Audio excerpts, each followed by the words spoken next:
Okay, it's 7 o'clock. I'd like to call a meeting in order. Please rise for the pledge.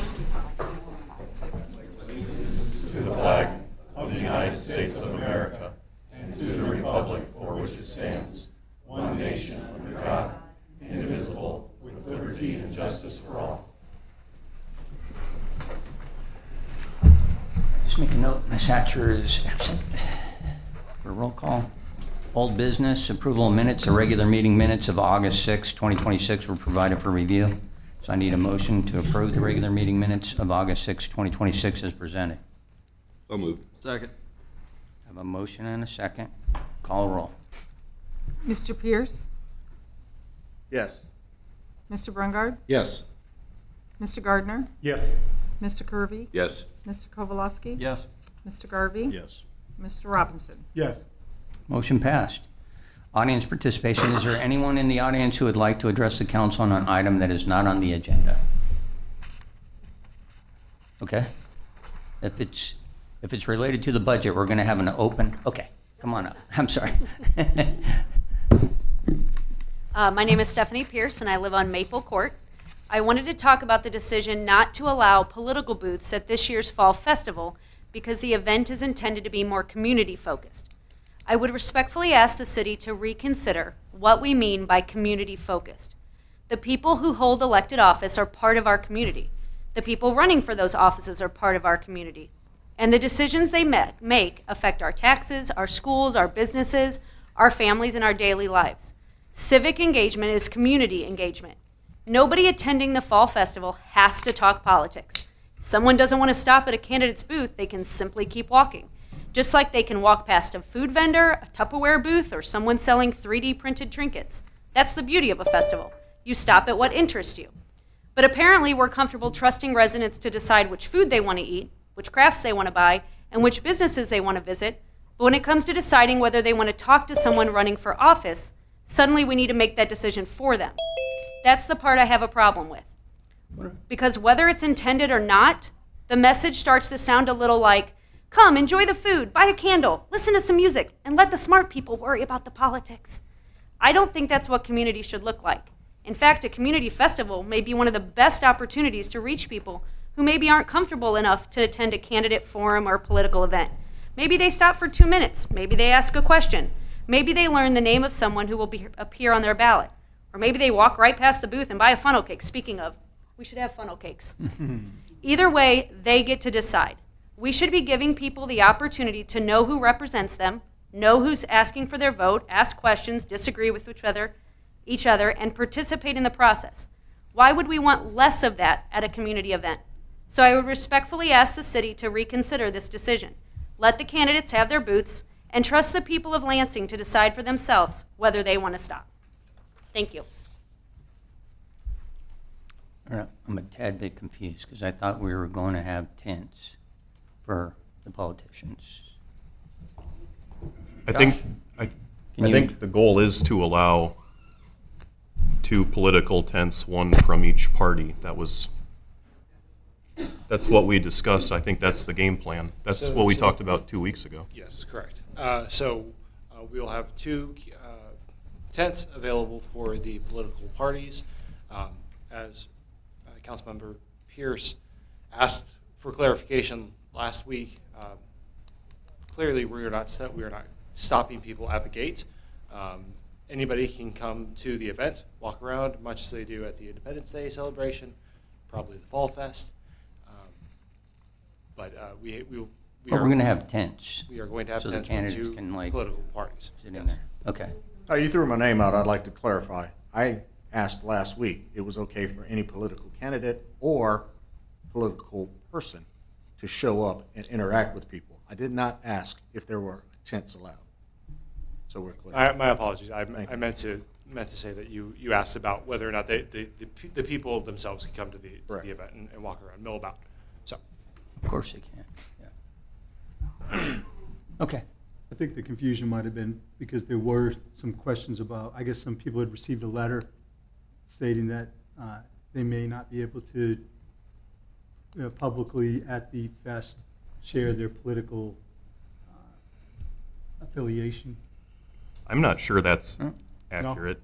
No one got a letter saying that they could not Josh, I'll ask you, I guess, did anyone receive a letter stating that they could not be at the fest to share their political campaign? I am not aware of any letter.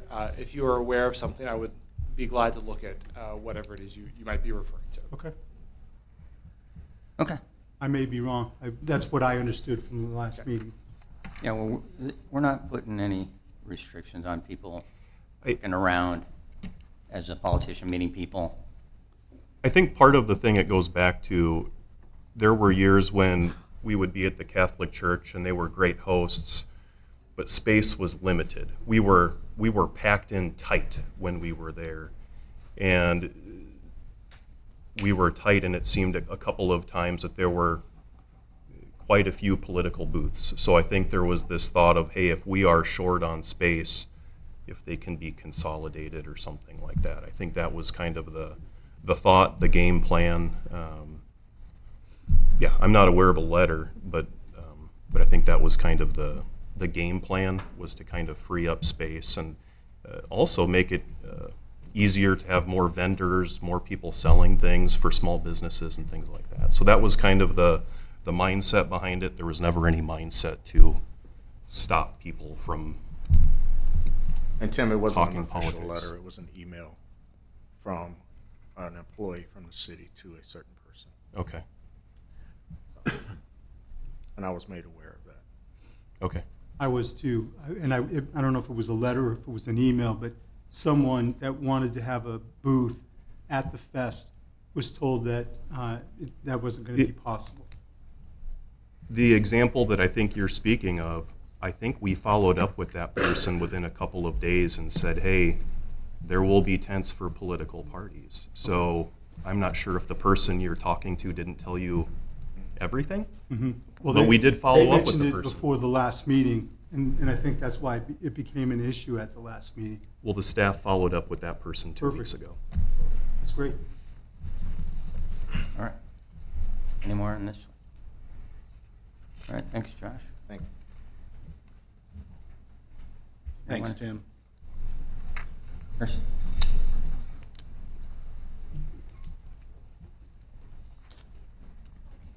Thanks so much for letting me speak to you tonight. I'm short. I do not have the polish that my good friend does, and I just learned about this today. So I'm frustrated, and I just want to share my experience so that you all know. But not here to talk about the budget. I really appreciate the good job that you all do managing our tax dollars almost all the time. So I understand that revenue neutral has to be exceeded. So I'm not talking about that. Although I do hope that there's going to be a tent for unaffiliated candidates and for folks who aren't on either side. I'd like to talk about the beer festival. So I just learned about that the other day, and I was surprised to know that the city, or I thought, is the city sponsoring such a thing? And so I called to find out about it this afternoon, and I asked, is this being sponsored by the city?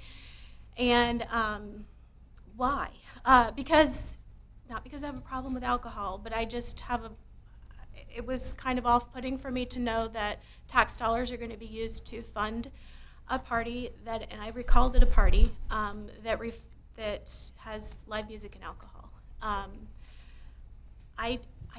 I don't feel comfortable as a taxpayer paying for that. I think there's a time and place for that, but not with tax dollars.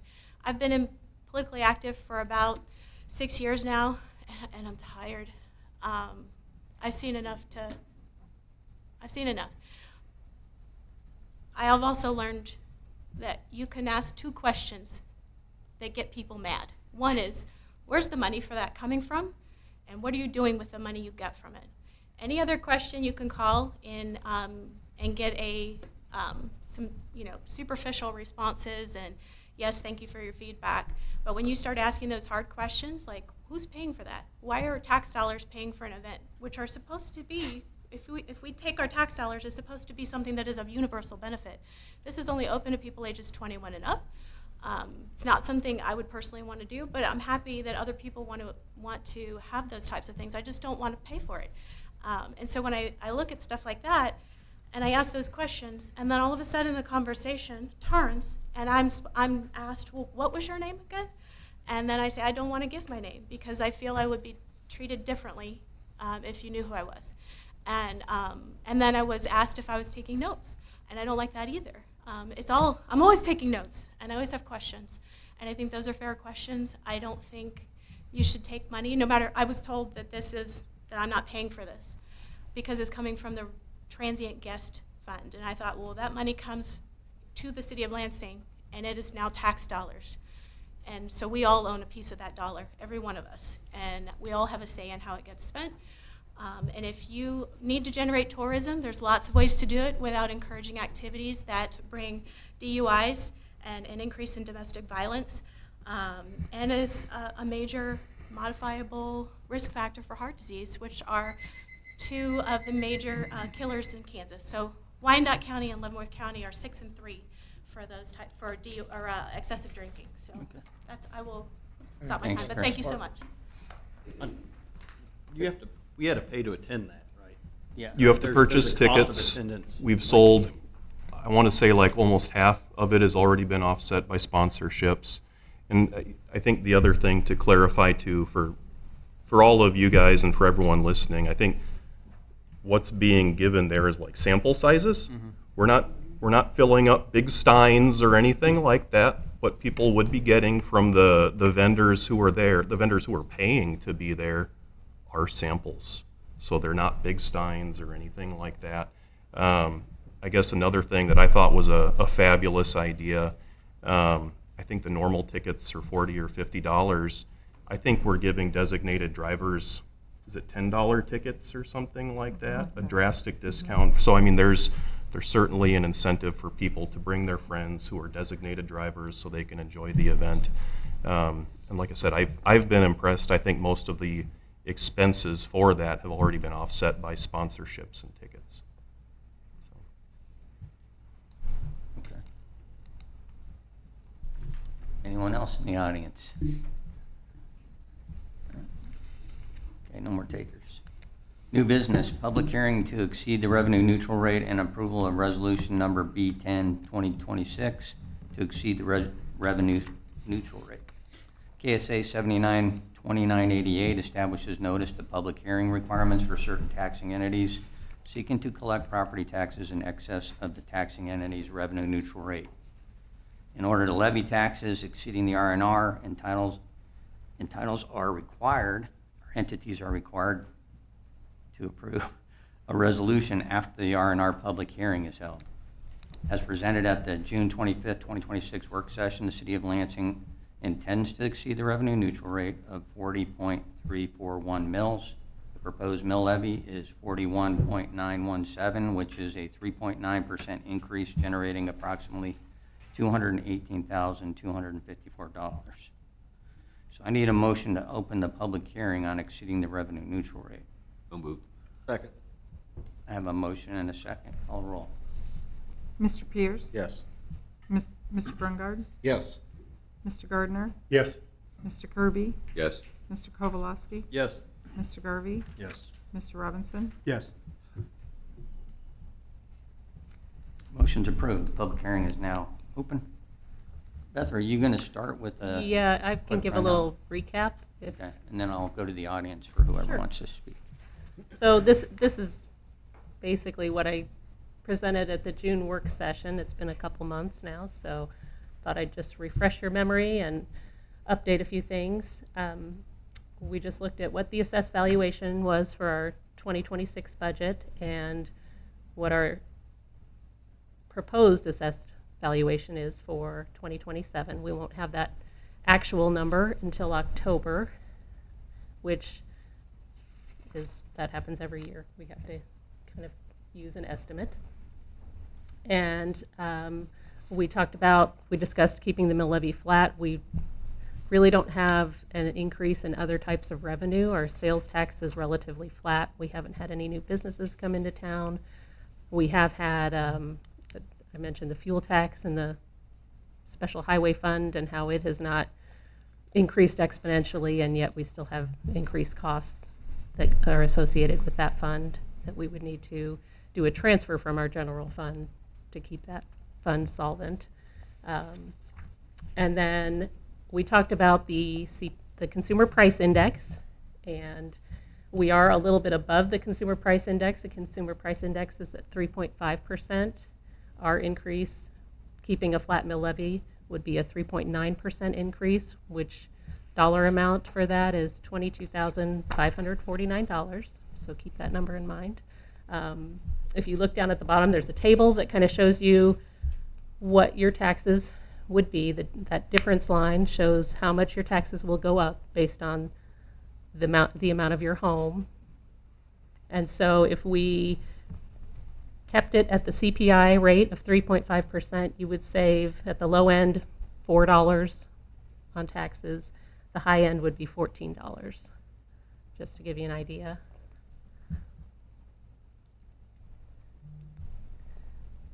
And then this is just a recap of our proposed mill levy, the assessed valuation, and actual taxes levied over the year. You'll notice there's a big jump between 24 and 25. That's when we did pull in the fire department. It became a city department, and that's what caused the increase. So that mill levy increase was actually a net increase because you were not then being taxed by It was offset by the fire county district. not Correct. charging you 9 Yeah. mills. Yeah.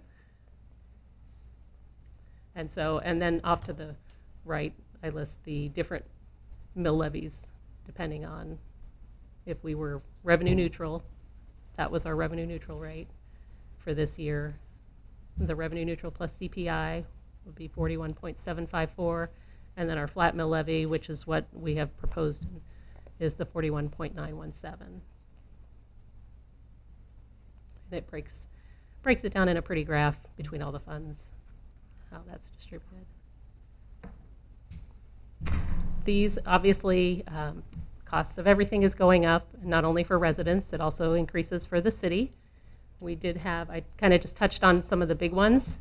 We had increases to salaries and benefits. Our health insurance increased pretty significantly this year. We had to increase the transfer to special highway fund and increase the transfer to our special parks fund to help those funds remain at a decent level of reserve. We did offset some of that with a decrease in the transfer to our capital improvements fund. It had a fairly healthy fund balance, so we felt confident doing that. So, and then we've talked here at the past couple council meetings about the Ride LV program and how that would be a new program that we would be able to participate in and offer that service to citizens, and that comes with a cost as well. So all of those kind of, among other things, for price of fuel, our liability insurance went up 9%, just minor, smaller costs that add up, increased the amount of expenses that we have in our budget. And then we also had a couple of capital and supplemental requests come through for the fire department, which is a tax levy fund, the hose replacement on one of their apparatuses, and then the intent to add a fire chief position, which we kind of pushed off toward the end of the year and would still be something that we would look at closely before we would actually put that position in place to make sure that fund is solvent and working okay. Obviously, we only have 1 year under our belts with that department, and the first year is always a strange year because you have all the startup costs of something like that. So we want to make sure we're making a good decision with the funds in that particular fund. The wastewater capital and supplemental items do not affect the tax levy at all because that is an enterprise fund, so all the user fees fund that wastewater fund. So these are some of the bigger costs that affected our budget this year. And then I'll entertain any questions you have about those, or Questions for Beth from you? No. No? Okay. okay. And we'll open it up to public. Anybody want to? I see you there. Thank you, Mr. Mayor. Good to see you again, Yeah. gentlemen. Chase Spears, y'all know where I live. I think we usually get 3 minutes. I might go a little long. I'll try to be fast, but if I go a little long, I ask your ask your indulgence for just an extra moment. I want to acknowledge that you gentlemen have done a fantastic job with the budget. I mean, you have held the line on revenue neutral for a long time when the county didn't, when the school board didn't. And so before I launch into my pleadings to keep doing that, I want to acknowledge that I know that, I realize that, and I appreciate that. And I think you deserve to be commended for that. Tonight you've opened public comment. Mr. Mayor, you already went over the details, so I won't rehash them here. I acknowledge that the rate, especially as it was just brief, it does seem really minor. I grant that. I did the quick math in my head, and it's not going to break the bank, but it's still important, and I think it's still worth just a little bit of additional discussion. I acknowledge that there are inflationary factors at play. We're all feeling them. I acknowledge that sometimes emergencies happen, that cities have to get additional revenue for that you didn't foresee. Those things happen. Those are life. And sometimes that has to be passed on to taxpayers. That's just the way it works. But I come to you, gentlemen, and say I sense in the wider context of some of the fiscal decisions that have been really important to the city, discussed in this chamber the last year, I think the context just isn't quite there to justify it.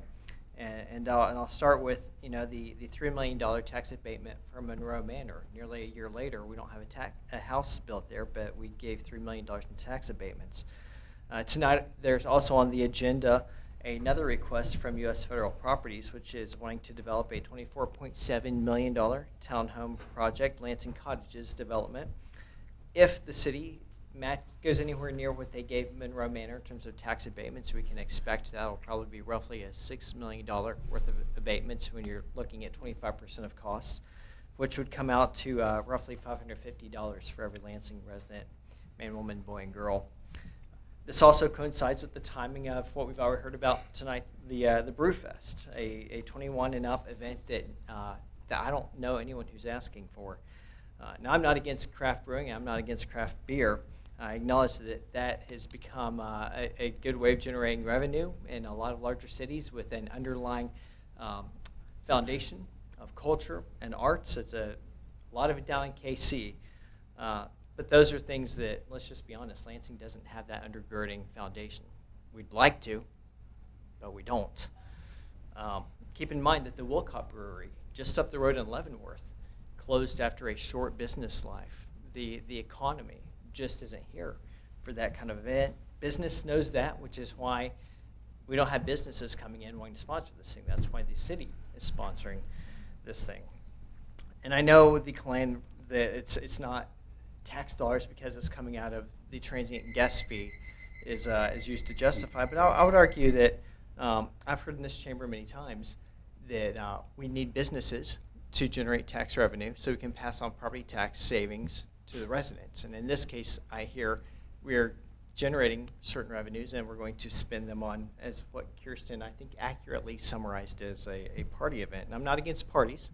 I don't like to pay for them as a taxpayer. I like to pay for them as an individual if I go. I don't think you can have it both ways to generate tax revenue and use it for those kind of events and simultaneously say, but we need more business revenue to lower property taxes. The two work against each other. And one more irony of it is I don't know of a single Lansing-based brewery or brewer who's going to benefit from it. We're throwing an event that's going to help out of city, out of county, probably out of state. Is that what we should really be doing?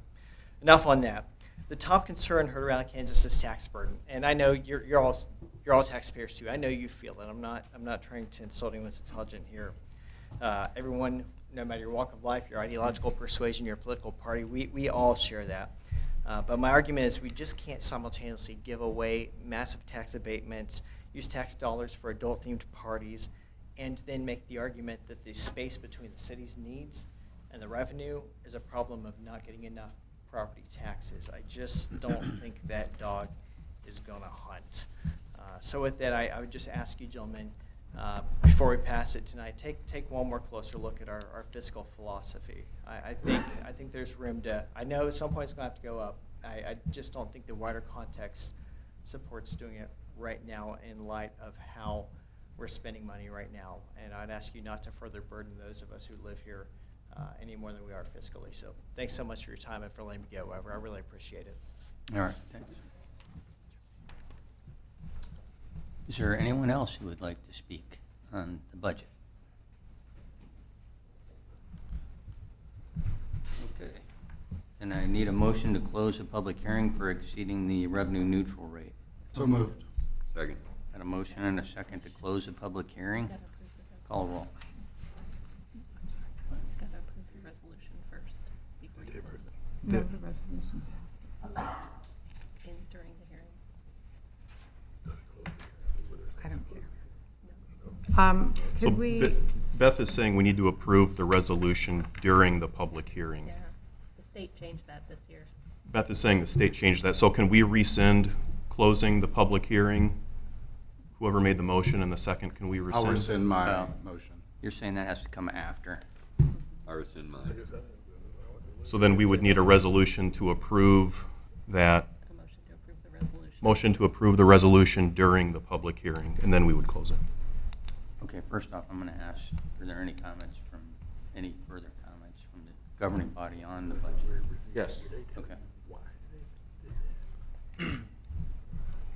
So, and I wrote this stuff down. A lot of times I just do it not looking at notes, but I wanted to make sure I hit certain points. I've been drinking from a fire hose for the last 8 months regarding our budget. It gives me zero excuses, zero. And I remember the briefs. I've sat here and I watched them. And once again, like I said, drinking from a fire hose. I voted yes on things that I thought were needed, and I'm not going to go into them, but the things that I voted on from here, I thought were needed needed for the city. So the question is whether all those previous votes, yes votes, put me in a position, put us in a position where exceeding revenue neutral is necessary. In addition, should we be more critical of spending decisions going forward? The question I have is why didn't we look at where we could trim $200,000 from our budget? Because if I'm not mistaken, we went a little over revenue neutral by that. Now, I remember the first meeting when I spoke, and I was crackled voice because it was my first meeting. I said, what about the comp plan? I said, $200,000 we budgeted, it cost $196,000. Made it seem like we had a great deal. And I remember looking over and people were like, oh, you don't know how business works, you don't know how stuff works. But now, $200,000 is a big deal because that's somewhere in that neighborhood of what we went over to remain revenue neutral. Medical conditions, I get it. They went up. Beth, you even mentioned, nothing new came here. Prices have gone up. I just paid $5.19 for a gallon of diesel fuel. That doesn't mean I get to go to work tomorrow and go, I need more money. And the city shouldn't go, I need more money from the citizens, period. At some point, we have to realize, and I'm the new guy, and I will tell you, there are a lot of times where I say stuff, and I feel like it's fallen on deaf ears because I am the new guy. And I said, be careful about exceeding revenue neutral. And I might be the only one up here that says that tonight, but that's okay because I'm saying it. And the people have said it to me. And we need to remember who we work for. I work for them. I'm not looking to gain any more friends here or anything like that. I'm here for the people. We say we want growth, housing and businesses. You pointed on it, or you commented on it, I'm going to continue. And even more being proposed. We're talking about housing. But the one that's been approved is behind on their bill. The 7-year tax return is now looking more like 8. And I asked what was the status of, and they said, the new house, the model house is going up shortly. I still haven't seen it. And we have more that we're proposing. If we can't get this one right, how does it mean we're going to get the others right? And that is less money coming back to us. And I've asked questions about this. Why are we offering tax incentives to builders to come here to develop when we're not seeing that, and the citizens are paying more and more. That's all I have to say about that. Yeah, and I mean, one of the things and I don't know if you had it up there or not, Beth, but what you could cut, right? I mean, Yeah. if you want to go revenue neutral and everybody's behind that, then show them what they're cutting. Okay, these guys aren't going to get this, these guys aren't going to get this, we don't need the clarifier this year, you know, whatever it is. But, I mean, we're supposed to work that during the budget work sessions and say, hey, if it doesn't look like we're coming out revenue neutral, right? And I think the guidance has been revenue neutral plus CPI, but we went over that. So, I mean, all cities, all counties, they're all going to pay more for asphalt, to redo roads. You know, you're gonna, you get both sides, right? If there's a pothole in your neighborhood, you're gonna be calling us saying, hey, when are you gonna fix this road? Change my roll call. Yeah. So, I mean, it's always a balancing act. I think the state law of revenue neutral rate was a good idea when it first started because it holds us accountable to the public when you're trying to increase taxes. But at the same time, they didn't take into account anything about inflation at all. So you're just going backwards each year. And we did it. We did it a couple years in a row, and we ended up eating our reserve down to a point where we really couldn't just keep doing it. Because eventually, you're going to go bankrupt in your reserve funds. I think we have a balanced reserve fund right now. But like I said, if anybody has ideas on where, you know, we could cut to go revenue neutral, I mean, now's the time to say it. Mayor, I think we also had that ARPA money that helped us to be able to go revenue neutral. You guys remember that? Yeah, we did have some additional federal. Absolutely. That federal money helped us out a lot to be able to do that.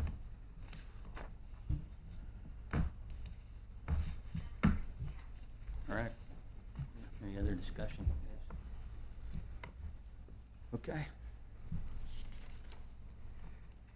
All right, so I need a motion to adopt Resolution B10, 2026 to exceed the revenue neutral rate.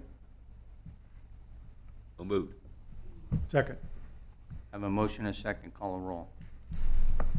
Mr. Pierce? No. Mr. Brungard? Yes. Mrs. Hatcher? No. Mr. Gardner? Yes. Mr. Kirby? Yes. Mr. Kowalewski? Yes. Mr. Gardner? Yes. Mr. Robinson? yes. Sorry. Okay, motion passed. All right, 62. All right, I We need a need to motion close to the- close the public hearing for exceeding the revenue neutral rate. So moved. Second. I have a motion and a second. Call a roll. Mr. Pierce? Yes. Mr. Brungard? Yes. Mrs. Hatcher? Yes. Mr. Gardner? Yes. Mr. Kirby? Yes. Mr. Kowalewski? Yes. Mr. Garvey? Yes. Mr. Robinson? Yes. Okay, we're now closed. Item number 3 is public hearing on and consideration of the proposed 2027 budget. The proposed 2027 budget includes $510,500 worth of capital and supplemental requests, as discussed on the 25 June 26 work session, and summarized as follows. I think we just showed a slide on that, but the fire fund, hose replacement for $15,500, assistant fire chief position, hire date estimated November of 27 for $20,000, a wastewater fund, clarifier rehab, $200,000, and resurface portion of the parking lot for $275,000. So I need to open the public hearing on the proposed 2027 budget. So moved. Second. I have a motion and a second. I will pause for anybody who wants to make comments. Public comment? I just had a clarification question. On the spreadsheet, it showed one of the big projects, one of the reasons they needed to do this was the clarifier repair. But did you say that that is completely paid for by user User fees? fees, yes. So it's not paid by the utility? Yeah, it's a So utility. not coming out of the budget? Correct. Okay, that's all I asked.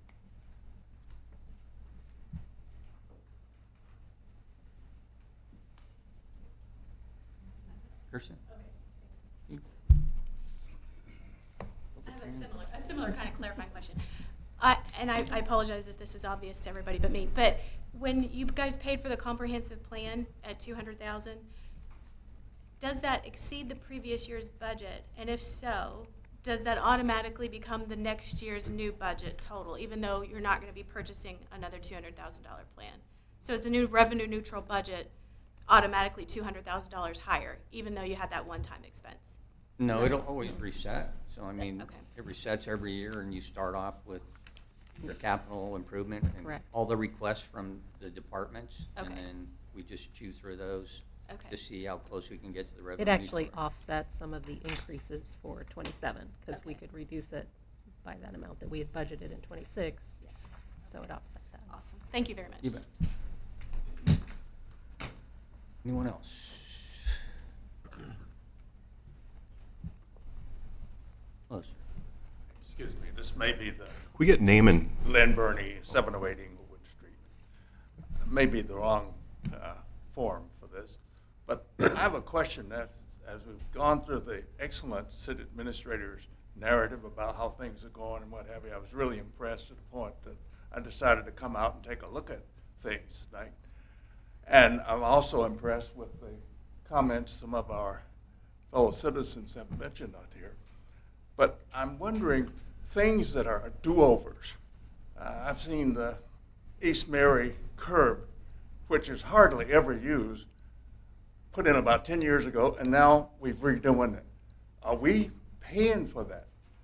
Are we paying for that a second time? Or did we recoup monies for that?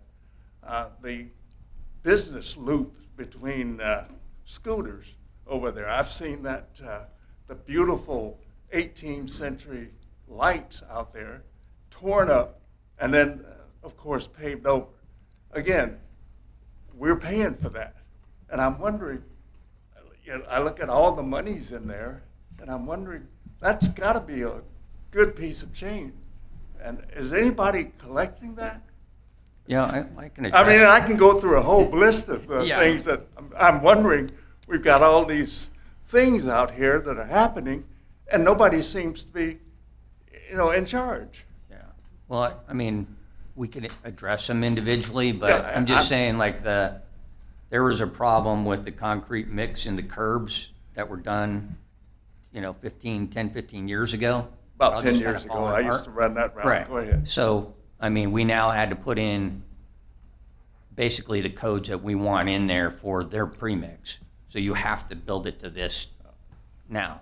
And of course, Not over that- at East. Not said that. I watched those lights go up on Town Center back when, Yeah. right? And I loved them, right? They had the little flag Yeah, things, beautiful. water Except when you plants. build a flower pot that's about Yeah. 20 feet in the air, and July and August in Kansas, Yeah.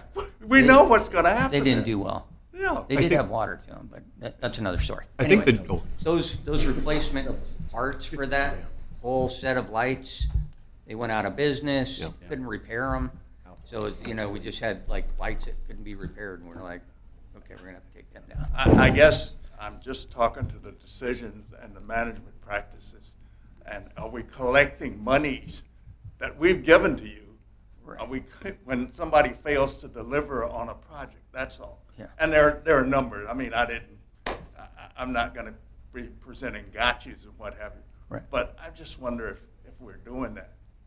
And that certainly could add on to the additional hires and the other equipment you have, because that's a lot of money. Concrete's expensive. Yes. But anyway, thank you very Yeah. much, sir. No, thank you, sir.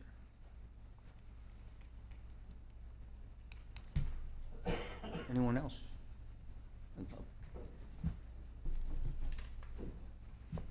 Not really a statement, but just a question that came to mind. I wanted to pose it.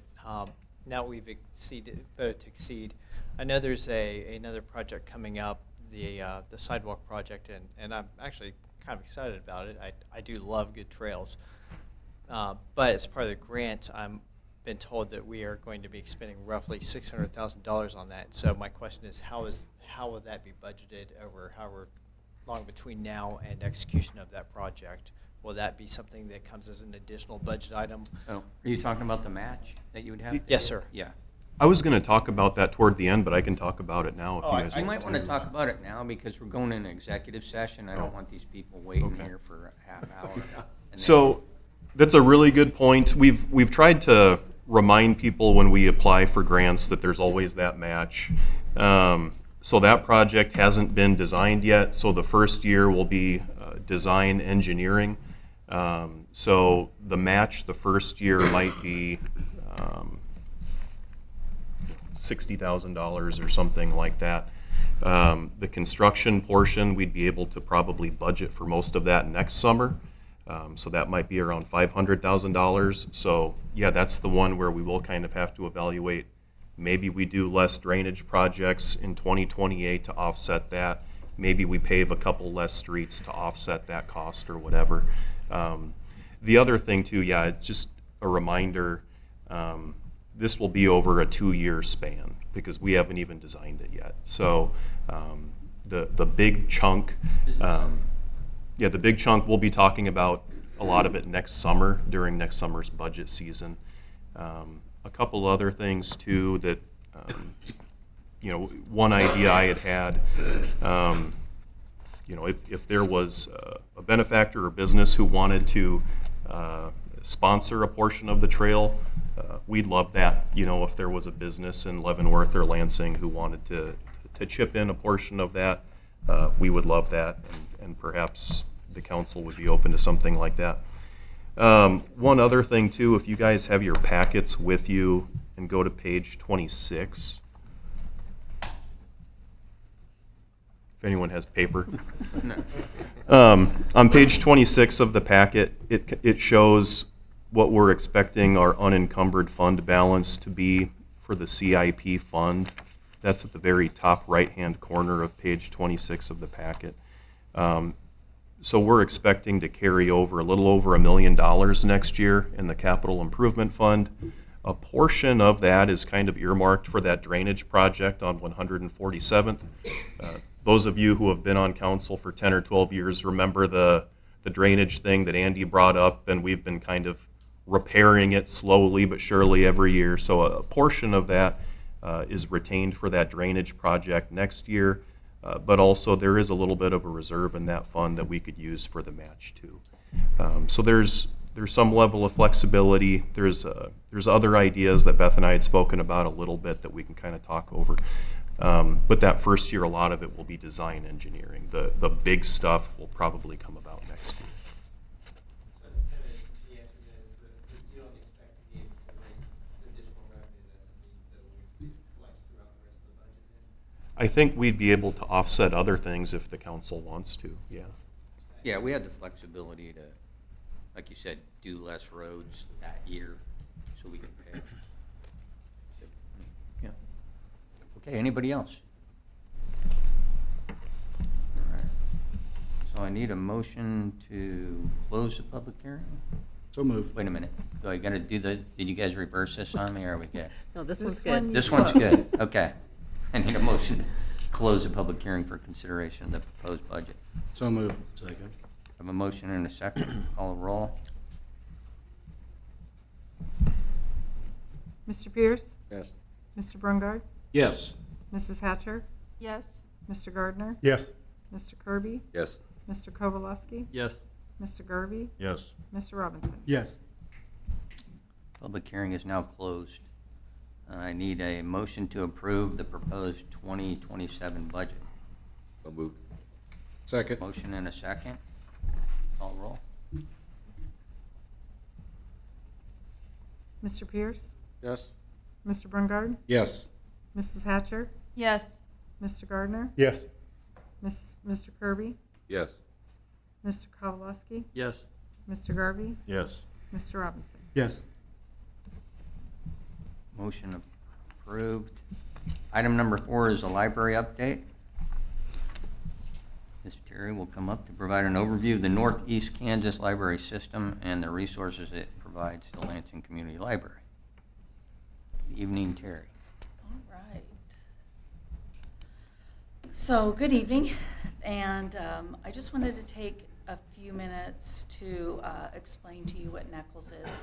You hear a lot about NECLS. I talk about that frequently, but more importantly, I wanted to share with you what this partnership means for our library and our city. So first, NECLS stands for Northeast Kansas Library System.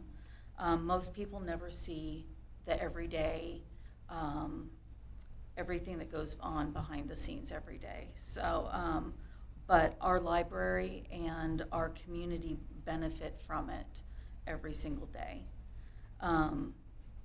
Before I get into what they provide, I do want to share with you a little bit about the background on how Kansas's regional libraries are funded. Regional libraries are supported through a combination of property taxes collected in areas that aren't already supported by a local public library. So like our USD 469, the people out in the county, they are not part of the Leavenworth or Basehor, Bonner, Lansing, Tongi taxing entities. So NECLS taxes the county areas in order to help with providing the services. They also receive federal funding, and those federal funds come from the Institute of Museum and Library Services and are administered through the state library. And this funding helps support shared services such as the statewide courier service that we have, interlibrary loan, digital books, databases for research, and other resources that individual libraries are not able to provide on their own, like our card catalog system and like our courier and the other services that we'll be talking about. So how does this partnership with NECLS help Lansing have a stronger library without having to fund every single service independently? So NECLS is our regional library system. There are 7 of them around the state. There's 17 member libraries across our 14 county area. They include public libraries, school districts, academic libraries, special libraries. And they are governed by representatives from the member libraries in that area and appointees by the county commission. So people who are making decisions understand both the local library needs and the communities that fund them. So NECLS supports libraries across the region NECLS supports the libraries across the region, serving 1.3 million residents. That's 45% of Kansas population. That size gives member libraries shared purchasing power, professional expertise, and infrastructure that none of us would be able to do on our own. Lansing is still governed locally and held accountable locally. And NECLS does not run our library, it just strengthens what we're able to do here in Lansing. So this slide shows the direct financial value that is provided to Lansing in 2025. We've received $35,000 in grants, the $112,000 in subsidies, and the services down below, the Capital Express is our courier. Koha is our card catalog system. OCLC helps us catalog things so you can find them in there. Aspen is our app and the front face of the card catalog website that our patrons see on our website. We have the cloud, we have different e-services, the magazines, the cloud library, ebooks, audiobooks. And they also help us with the federal E-rate program and helping us navigate all of that wonderful federal jargon to be able to receive subsidies for our internet. So the expertise that they provide, they have experienced library professionals in areas that would be costly or impossible for a library our size. We were able to utilize them for a space utilization study to make sure we were getting every inch out of the library in a functional space, which was they paid 100% of that for us. Brought in an architecture firm from Lawrence to help measure and decide everything. But they also work with the legislative updates. They help us with human resources that are specific to libraries, the budgeting that's specific to our libraries, helping us with policy and collection development, programming, and other, teaching my new patron or my new staff about reference services and how to ask questions to help the patron get to the right place. So in 2025, 6 full-time library professionals provided consulting support to member libraries at no additional cost to us. That means that when we face a difficult policy question or technology issue, staffing concern, we don't have to figure it out alone. That access helps us make better decisions for our community and avoid costly mistakes. And we stay current within the libraries and the communities that need continual change. So our shared library system, it's one of the biggest benefits for our patrons. We own 24,000 items, but this one shared catalog opens up the door to almost 1 million items and other materials. You can get cake pans, you can get, some places have fishing poles that we can, if it can go on the courier, it can come to Lansing. In the 2025 annual report, it lists that we have 50 participating libraries. We have 400,000 unique titles and 972 individual items in the shared collection, and more than 112,000 card holders in the system. For Lansing residents, that means more books, more choices, much better access than our building and our local budget alone can provide.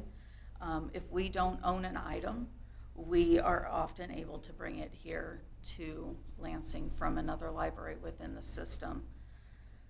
And one library card also works at all of those 50 libraries. So if you're driving through Osage City and you realized you wanted to get a travel book that you're going up to Nebraska for, you can stop there and get that information, and you don't have to worry about having a library card there. I think that was south, though, so you wouldn't be going to Nebraska. So our patrons are not limited to the shelves inside our building, although our shelves are really nice. We are connected with the entire region, one card, one catalog. So my favorite service is the courier. It is the best example that I can share with why Nichols is important. This is a statewide courier service. It turns our shared collection into something that our patrons can actually use instead of having to drive to the individual cities. Every day, bins of books and other materials move among the libraries across the Northeast Kansas region and the state. The patron can request an item from one library, and the courier brings it right to us. Across the system, we have an average of 72,000 items that were shipped each month in 2025. The average cost was just $1.12, which is a lot cheaper than putting it in the mail to go there, which is how we used to have to do it. And it makes it more cost effective to share the services across the state. And without this network, access to other library collections would be slower, more expensive, and simply unavailable. The Courier gives our patrons more choices while saving us from having to purchase every single title that is requested. So continuing education, they help with this as well. So our staff keeps learning. There's new technology, there's new ways to provide services to our patrons, and that is what the NECL staff stays abreast of. We try to keep up with all of it, but this is their dedicated job to do. In 2025, NECL's offered 16 continuing education events at no cost to any of our attendees. Staff can participate in regional and state conferences with the help of grants and other subsidies. They provide local training. They will come to us. We do virtual training. They do one-on-one. They encouraged us. We are a very rare county where we have 7 libraries. We include Atchison because they're close enough. But they have 7 libraries. We meet every other month or so and go over, what are you seeing? What trends? How do we do this? How are you doing that? And actually, we are all getting together at the beginning of November to do a county-wide professional development day for our library staff. And we're in the process of planning that right now. But we're bringing in people from the state library, from the NECLs, to do that, to help us with that. So these cover everything, all these practical uses such as technology, the new artificial intelligence that is out there, disaster preparedness, collection use programming. So for Lansing, that just means we have a better trained staff to help our patrons without having to, again, to carry the cost all on our own shoulders. So better trained staff is a more confident solve problems faster and bring new ideas to our community. And they also help with the Friends groups. The Friends groups are a group that helps give the library another voice in the community. Friends advocate for the library. They help us raise funds. They help us recruit volunteers. We used a lot of volunteers this summer. It was pretty awesome to have it all back again. And they help turn ideas into projects. Like the picture on the left is our new patio. This summer they put up the pergola, so we have a bit of shade in there, and the kids really love it. We have a lot of tutors going out there and working with kids there.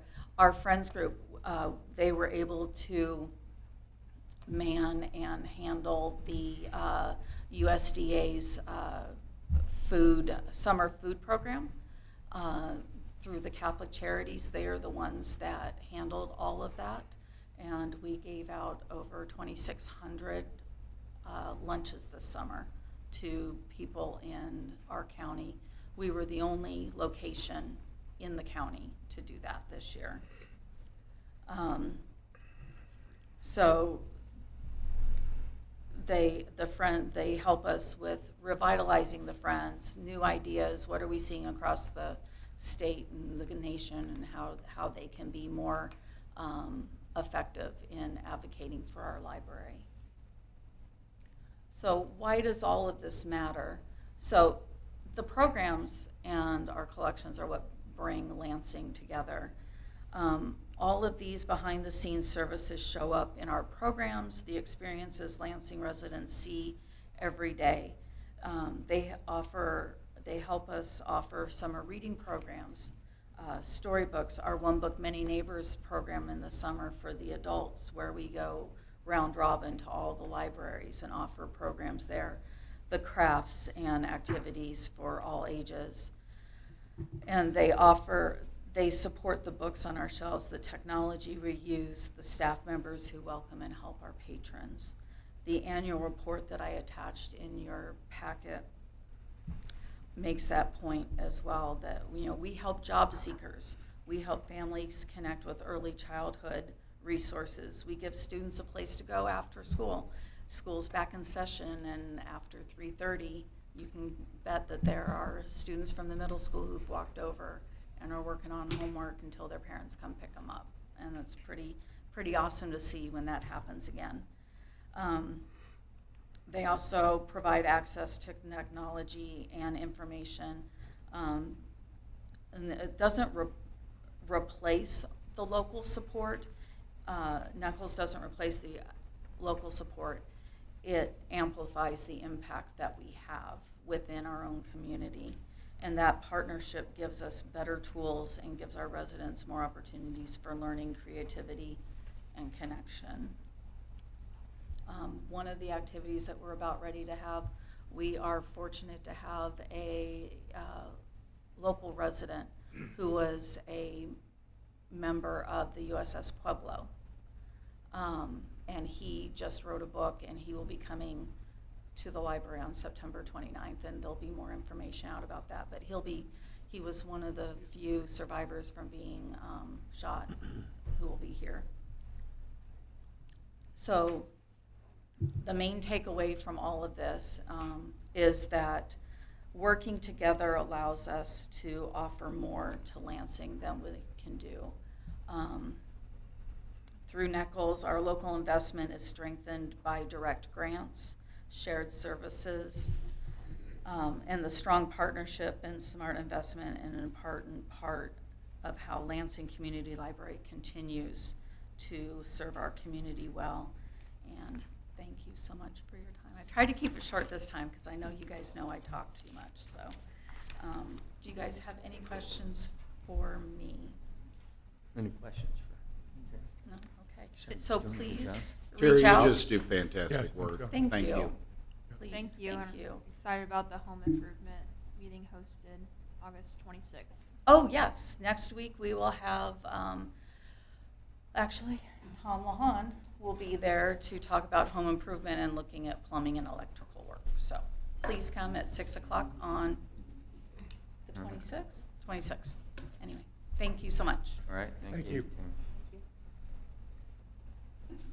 All right, item number 5 is Charter Ordinance number 1, 2026, a charter ordinance designating official city newspaper, and Resolution B 11, 2026. Article 12, Section 5 of the Constitution of the State of Kansas provides that cities may exercise certain home rule powers, including passing charter ordinances, which exempt such cities from these acts of Kansas legislature. So the city desires by charter ordinance to exempt the city from provisions of KSA 12-1651 and any amendments thereto that relate to the designation of official city newspaper in cities of the second and third class. This action will save the city, on average, $12,000 per year in publication expenses. Greg, were you going to give just a little? Yeah, just give a little background on this. Mayor, you've kind of covered a little bit of it, but it's based on the Kansas Constitution, where they try to keep the legislative means as close to the people as possible, so they allow you through the Constitution to exempt yourself out of non-uniform statutes.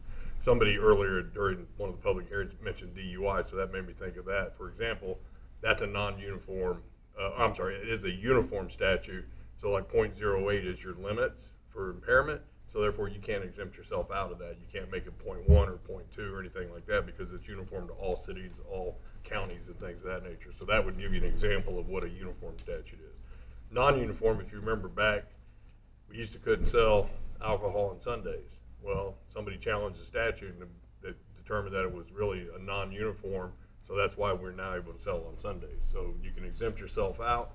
And that's what we're intending to do here, as the mayor has indicated. It saves money because now we don't have to publish in the local, well, what we consider the local newspaper. Now we can do it online, thereby saving all the cost. for that. So if anybody has any questions in reference to how, any examples or anything like that, I'd be happy to try to entertain it. And one point of clarification too on charter ordinances, mayor votes on those and they need to pass by a supermajority. That is correct.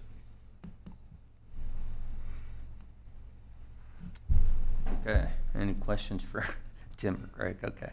So I need a motion to adopt Charter Ordinance 1, 2026 and Resolution B11, 2026, designating the City of Lansing's website as their official city newspaper.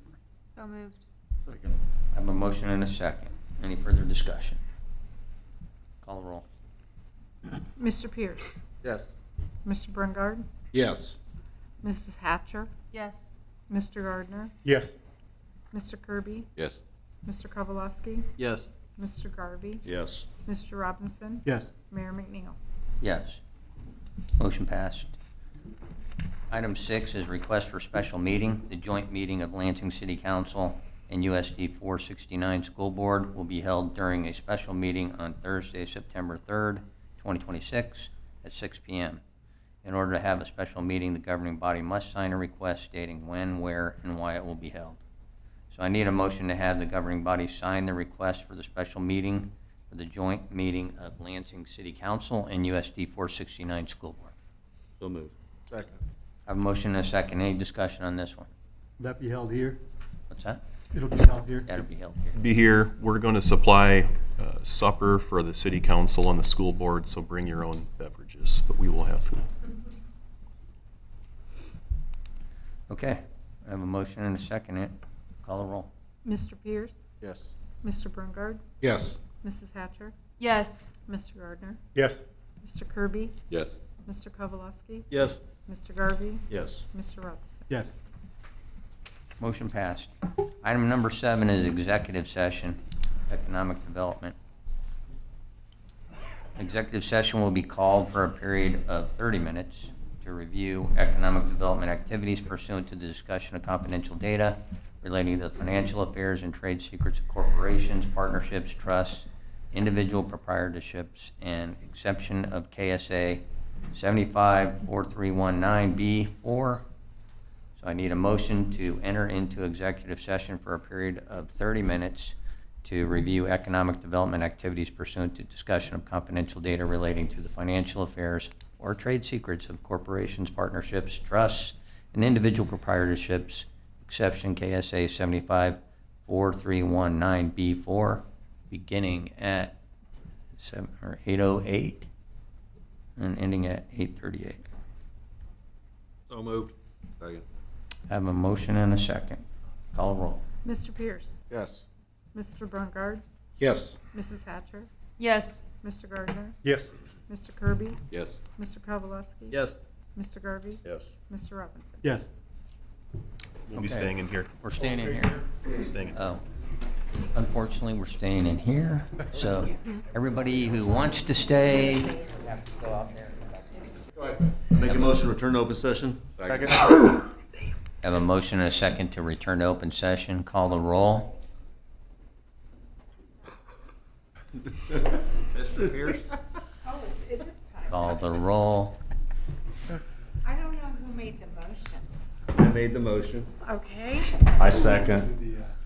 Who You made the second? Okay.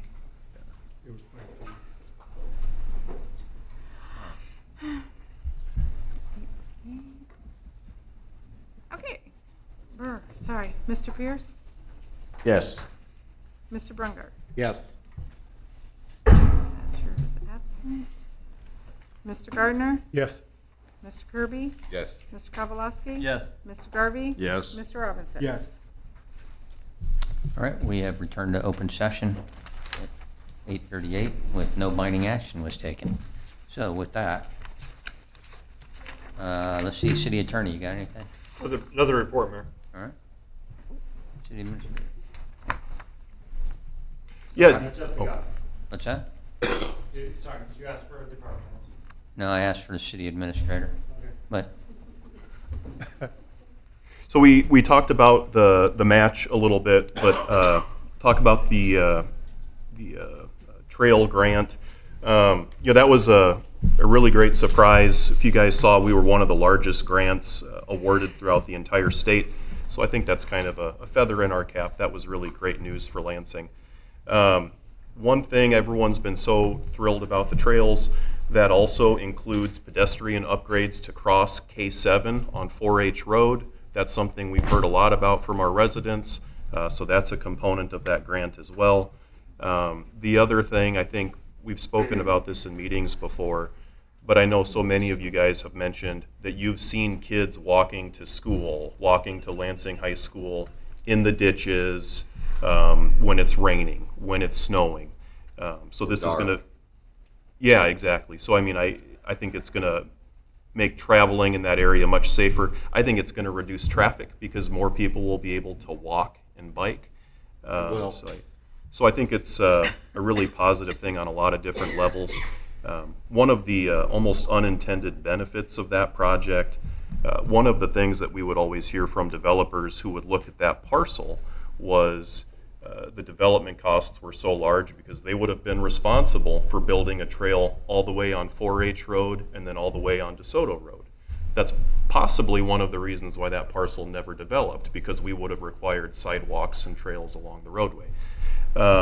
Since we're able to get that grant, it makes that parcel more easily developable. So hopefully there's more interest in that parcel once we get that done. Again, hasn't been designed yet, so it'll be a couple of years before we're able to see movement. But a big win for Lansing, big win for the school district as well. Yeah, just thrilled about that. That's kind of the main thing I wanted to talk to you guys about. All right. And through our conversation the other day, you ran point on that, on filling out that grant. Thank you. Appreciate it. And for being diligent and being able to word that right where we got the best benefit out of it. Okay, department heads. Quick update on the comprehensive plan project. We are going to have a charrette here in the community center on the 22nd and 23rd of September. That's a Tuesday and a Wednesday evening. It'll take about 2 to 3 hours each day. It would be best if you and all of your constituents, let's say all of them, could come and attend. It's going to be, the first day is going to be more of an educational piece, and then the second day is going to be more of a tabletop exercise of what it takes to build a city. And we'll look at the tax structure, what we get from certain types of developments, and how that kind of all comes together to affect the bottom line and what the city wants to look like in 20, 30 years. Put together a vision. So that's what we're going for. Please spread the word. We will get more information out, of course, as we move on. But we need to, again, it's best when we get a bunch of people at the table or in the room, and we can all discuss and work together to come up with a vision for Lansing. All right, thanks, Josh. Any other division heads? Going once. All right, we'll go to the council. Chris, you're first. I think I said everything I needed to say earlier. I think I'm good. Okay, thanks, Chris. Kerry? Tim and staff, thanks for all your work on that grant proposal. It is a big dang deal that we have that. I'm really pleased with the safety aspect of it for our kids, probably the most. The trails is a close second, but safety will always be first. And that's all I have. Oh, Terry, thanks for your presentation. Really appreciate it. Okay. That's all I got, Mayor. Okay, thank you. Kevin? Yes, Terry, thank you and your staff for everything you get done over there. Appreciate it. And Beth and Tim for the budget. Thank you. Okay, Gene? I agree with everything, but I want to stress to people that it's Tim and Beth and the department heads that put this budget together. I have been here a long time. I've never seen somebody ask for something and then ask of them justify that to me. It's never happened. All requests have been legitimate, in my opinion, needed, in my opinion. So, and that goes to the entire administration with Tim Beth, all department heads. You can't argue with needing fire hose. You just can't. And you can't, the aquifer thing has to be done. So, and if you question the parking lot at wastewater, get in your car and take a drive. There's nothing that gets asked for that can't be justified. And that's a credit to the entire staff of the city. So thanks to everyone for their work. That's all I have. All right, thanks, Gene. Jake? Yeah, just thank members of the community for coming out. You know, never easy to come up here and talk, so appreciate those that did. Terry, great work at the library, and it's kind of second what everyone else says on the budget and the grant. You know, great opportunities for the community. Jesse? Yeah, ditto what everybody said. You know, the grant is an awesome thing, the trail. With that being said, I noticed some more communities are passing codes and rules and regulations on trails when it comes to electric bikes and scooters. Oh.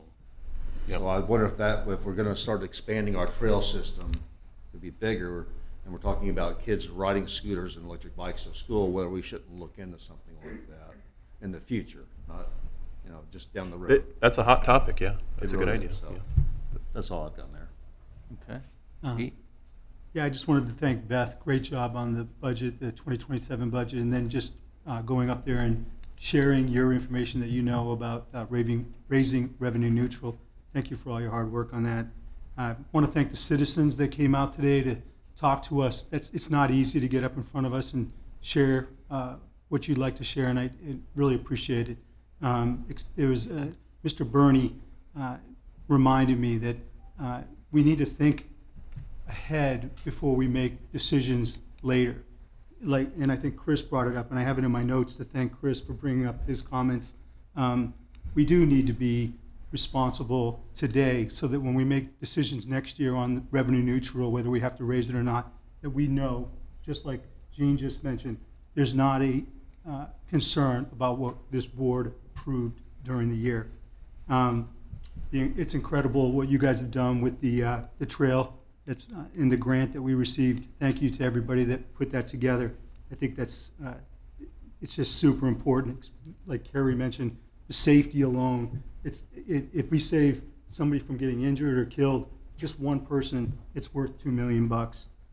Thank you for all the people that provided that grant. Wanted to, as we get ready to adjourn tonight, reminded me of some things that I've seen around our city, and I want to leave us with a simple thought. The real strength of Lansing isn't just decided in this room or written in ordinances. It is built in quiet moments when no one is watching. It's in the neighborhoods. It's our neighbor who clears a storm drain, or in the street, the person who stops to pick up trash blowing across the park, or the simple act of checking on your neighbor who may be injured or sick at home. That's what makes Lansing great. It truly takes all of us doing the right thing simply because it's the right thing to make Lansing a place to be proud of. Thank you to everyone tonight. I make a motion to adjourn. Second. Motion and a second to adjourn, but before we do, I'd also like to thank everybody who spoke tonight. I also want to just throw in the roundabout maybe while we're doing the sidewalk. So I have a motion and a second to adjourn. Call the roll. Mr. Pierce? Yes. Mr. Brungard? Yes. Mrs. Hatcher? Yes. Mr. Gardner? Yes. Mr. Kirby? Yes. Mr. Kowalski? Yes. Mr. Garvey? Please. Mr. Robinson? Yes. We are adjourned. Thank you.